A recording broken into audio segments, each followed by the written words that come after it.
61 number सवाल दिया गया है, खोखला गोला है जिसकी बाहरी और आंतरिक व्यास 6 और 4 है, मतलब 4/3 पाई 3 का क्यूब माइनस 2 का क्यूब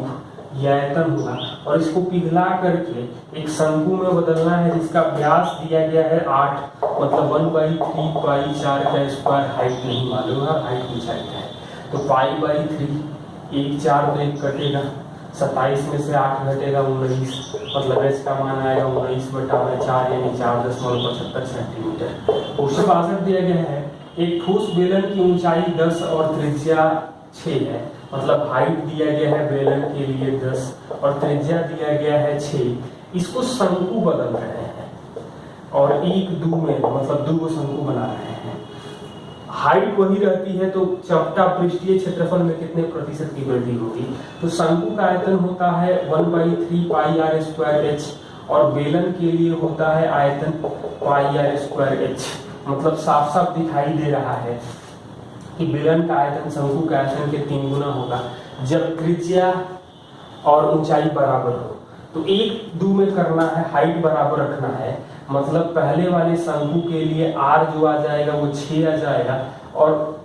पाई आर स्क्वायर को दुगुना करना है, मतलब कि r1 और r2 को 6√2 कर सकते हैं। आप लोग कन्वर्ट करके भी देख सकते हैं, पूरा निकालने की कोई जरूरत नहीं है। अब हमसे पूछ रहा है कि समतल पृष्ठीय क्षेत्रफल में कितने प्रतिशत की वृद्धि होगी। तो यहाँ जो पृष्ठीय क्षेत्रफल जो भी आएगा तो शंकु का चपटा वाला भाग मतलब ये तो आ जाएगा 36 और 72, तो ये 108 लिख सकते हैं, या r1 मतलब 3r² भी लिख सकते थे। यहाँ बेलन में जो चपटा भाग होता है एक ऊपर होता है एक नीचे होता है, मतलब पाई आर तो होगा, तो पाई से कोई हमें मतलब नहीं है क्योंकि दोनों में पाई है, तो ये आ जाएगा हमें 2 पाई r स्क्वायर, मतलब पाई छोड़ दे रहे हैं, यहाँ भी छोड़े हैं यहाँ भी छोड़ दें, तो r 6 है मतलब कि 72 है, 72 से 108 हो रहा है यानी कि 2 से 3 हो रहा है, इसका मतलब है कि 50% वृद्धि हो रही है, ये भी पूछा गया है। अदरवाइज आपको कैलकुलेट करना होगा तो फुर्सत से कैलकुलेशन करते जाएंगे, कैलकुलेशन काफी लंबा होगा और टाइम टेकिंग तो होगा ही होगा। कि समकोण त्रिभुज की भुजा, एक भुजा 15 दिया है तो अधिकतम परिमाप क्या होगा और भुजाएं पूर्णांक में है, तो ये 15 होगा तो 112 और 113 है, आप ट्रिपलेट याद कीजिए, तो पेरीमीटर जो आ जाएगा वो 240 सेंटीमीटर आ जाएगा, क्योंकि हमें मैक्सिमम करना है तो 15 को सबसे छोटा मान ले तभी ये मैक्सिमम होगा। क्वेश्चन नंबर 64 दिया गया है, 24 फुट लंबी एक पतली छड़ को बराबर लंबाई के कुछ छड़ों में इस प्रकार काटा जाता है कि जोड़ करके घन का ढांचा तैयार किया जाता है। घन का ढांचा का मतलब ये हो गया जैसे शरीर का कंकाल होता है, तो कितने, तो घन में ये कोर जो मिलेंगे वो 12 मिलेंगे, तो 12 कोर के लिए लंबाई मतलब 24 है, तो 12 ये 24 है, ये आ जाएगा 2, तो एक पृष्ठ का क्षेत्रफल क्या मिलेगा, मतलब घन के एक फलक का क्षेत्रफल, तो घन के एक फलक का क्षेत्रफल ए स्क्वायर का मतलब हो जाएगा 4 फीट स्क्वायर, फीट में दिया गया है। क्वेश्चन नंबर 65, एक ट्रेपीजियम ABCD पर विचार कीजिए कि AB और CD समानांतर है, जो AB पर लंब है और AB को E बिंदु पर CD को F पर स्पर्श करती है,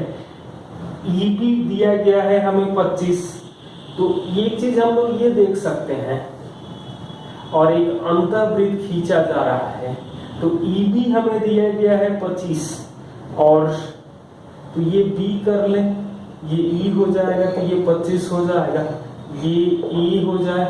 ये D हो जाए और ये C हो जाए, क्योंकि AB CD के समानांतर है और ये भी कंडीशन दिया गया है कि AD AB पर लंब है, AD AB पर लंब है, मतलब ये 90 डिग्री होगा। वृत्त AB को E बिंदु पर, AB को E बिंदु पर, EB दिया है 25, EB दिया गया E बिंदु, ये EB यहाँ है और CF को यहाँ पर, तो ये 25 दिया गया है, ये दिया है 16, तो इस वृत्त का व्यास क्या होगा? तो पहला तो तरीका ये है कि ये 16 होगा, ये 25 होगा, ये 90 है, तो और ये भी स्पर्श रेखाएं होंगी तो 90 R R R R, ये R हो जाएगा। अब यहाँ से एक तो पहला तो तरीका ये होगा त्रिज्या निकालने का, तो त्रिज्या बराबर इसको x x मानेंगे या r ही होगा वो भी,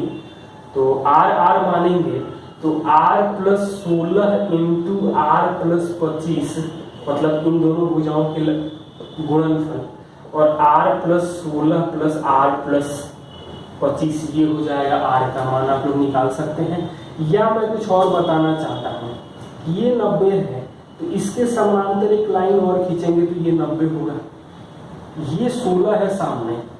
तो ये 16 होगा तो ये 9 होगा, ये 41 है तो मतलब इसको 40 होना पड़ेगा, और यही वृत्त का व्यास हो जाएगा। मतलब वृत्त का व्यास जो आ जाएगा वो सीधे सीधे हमें 40 सेंटीमीटर आ जाएगा। ये कैलकुलेशंस करने से ज़्यादा आसान ये दिखाई दे रहा है। 3, 4, 5 सेंटीमीटर तांबे के गोले, 3 गोलों को पिघलाकर बड़ा गोला बनाया जाता है, तो इसकी त्रिज्या क्या होगी? तो 3, 4, 5 के लिए मैंने बताया था 6, और 1, 6, 8 के लिए 9 होता है। तो ये क्यूब होता है, ट्रिपलेट में 3 होता है, और इसको क्या नाम देना है मुझे नहीं मालूम है, बस ये ध्यान रखना है। और यही 2 है और कोई रिजल्ट है भी नहीं,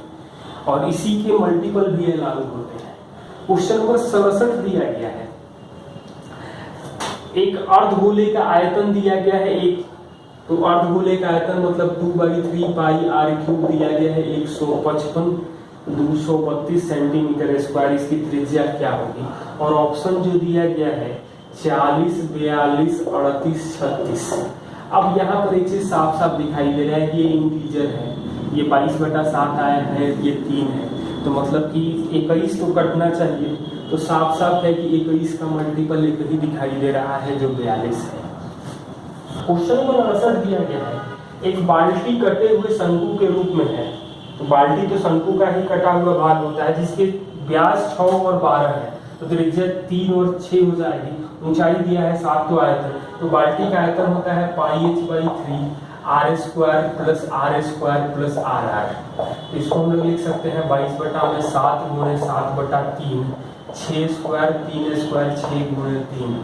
तो 7 से 7 कटा, 36, 9, 45 और 18 मतलब 63, 3 से कटेगा 21, 21 गुणे 62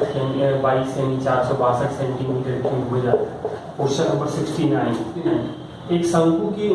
ऊंचाई 8 दिया गया है और त्रिज्या 6 है, इसका कुल पृष्ठीय क्षेत्रफल मतलब L आ जाएगा 10, तो टोटल सरफेस एरिया शंकु में होता है πr/L + r, मतलब पाई, ऑप्शन पाई के टर्म में दिया गया है। 6, 10 और 6 करेंगे तो 16 यानी कि 96 पाई सेंटीमीटर स्क्वायर। क्वेश्चन नंबर 70, 6 घन प्रत्येक की भुजा 12 है, शीर्षों को जोड़कर घना बनाएंगे तो एक तो तरीका ये है कि लंबाई 72 हो जाएगा, मतलब 6 गुना, और ऊंचाई 12, चौड़ाई 12, ऊंचाई 12, और total surface area 2LB + BH + LH कर सकते हैं। लेकिन एक चीज आप लोग ध्यान से देखें, एक घन जो होता है उसमें 6a² एरिया होता है, तो 6 घन होंगे तो 36a² होगा, लेकिन सटाएंगे तो 5 जगह ज्वाइंट होगा तो 10 गायब हो जाएगा। तो आप फिगर देख सकते हैं, तो 26a² मिलेगा, इसका मतलब ये हो जाएगा 26 गुणे 12 का स्क्वायर, मतलब 26 गुणे 144, 104 गुणे 36 कर लें तो 3600 और 144 यानी 3744 सेंटीमीटर स्क्वायर आ जाएगा। अब तो सटाएंगे तो ये 2 भाग, एक बार सटाएंगे तो ये 2 भाग गायब हो जाएगा। इसी तरीके से 5 बार जोड़ेंगे तो 6 है तो 5 बार जोड़ना पड़ेगा, तो एक बार जोड़ रहे हैं तो 2a² ढक जा रहा है, इसी तरीके से 5 बार जोड़ेंगे तो 10a²। और ये क्वेश्चन बार बार पूछा जाता है, तो आप लोग इसके मतलब 2 बार जोड़ेंगे तो क्या आएगा, जैसे 2 बार है तो 12a² है, लेकिन 2 गायब होगा तो 10a² हो जाएगा। 3 होगा तो 18a² होगा, लेकिन 4 गायब होगा, मतलब 14a² फाइनल रिजल्ट आएगा। इसी तरीके से ये याद रखेंगे या मतलब फिगर बनाएंगे तो आप लोग इमेजिन करेंगे जोड़ जोड़ के, तो आपको क्लियर हो जाएगा।